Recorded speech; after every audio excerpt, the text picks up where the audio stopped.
हाय, hello, नमस्ते. कसे आहेत सगळे? मस्त मजेत ना? आज मी एक मस्त प्रकार केला आहे. टाकाऊपासून टिकाऊ वस्तू बनवली आहे. ॲक्च्युअली आम्ही ना नवीन घर घेतलं आहे आणि त्याच्यामध्ये ना इंटेरियरसोबत आम्ही सगळं ते घेतलं आहे. सो ते आम्हाला ऑगस्टमध्ये भेटणार आहे आणि मला कुठेही काही आता आलतू-फालतूचा खर्च करायचा नव्हता आणि दिवसेंदिवस निम्मीचे टॉयज सगळा पसारा करत होते. तर म्हटलं चला हा बॉक्स होताच आणि हे गिफ्ट रॅपिंगचे पेपर्स होतेच, तर काहीतरी करूया. मग याला मस्त डेकोरेट करायचं ठरवलं. कारण की मला आता इन्व्हेस्टमेंट कुठे करायचीच नव्हती. जे काय आहे ते मी इंटेरियरमध्ये दिलेलं आहे. तिथे सगळं मी छानपैकी सांगितलेलं आहे ते करेल. ते पूर्ण झाल्यावर मी तुम्हाला व्हिडिओमध्ये दाखवेनच आणि खूप सुंदर असं फ्लॅट आहे. मी खूप सुंदर असं घर घेतलं आहे आणि ते खूप छान डेकोरेट करणारे आहे. ते पुढे जाऊन तुम्हाला कळेलच.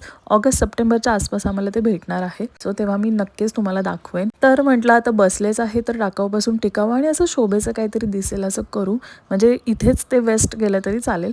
पण थोडा दिवस का होईना ते चांगलं दिसेल. माझ्या लग्नात ते जे काही मला दिलं होतं सामान सगळं ते मस्त सासरी छान तिथे पण माझं घर आहे त्याच्यात ठेवलेलं आहे. तर आता आम्हाला इकडे आणायचं नाहीये कारण नवीन घरामध्ये अजून नवीन इंटेरियर आणि ते पण तिथे युजफुल होतं ना. सो ते तिथेच ठेवलं कारण आम्ही कधी जातो तर आम्हाला ते बेड, सोफा हे ते यूज करावंच लागतं. कपाट कारण तिथे पण खूप सारे कपडे वगैरे आहेत आमचे. सो आम्ही ते तिथेच ठेवायचं म्हणजे ठरवलं आहे आणि इथे नवीन करून घ्यायचं.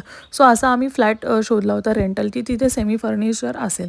अशा प्रकारे हा बॉक्स माझा तयार झालेला आहे. तर ह्याच्यामध्ये निमीचे टॉयज ठेवते. व्हिडिओ आवडला असेल तर नक्की लाईक करा, कमेंट करा, सबस्क्राईब करा.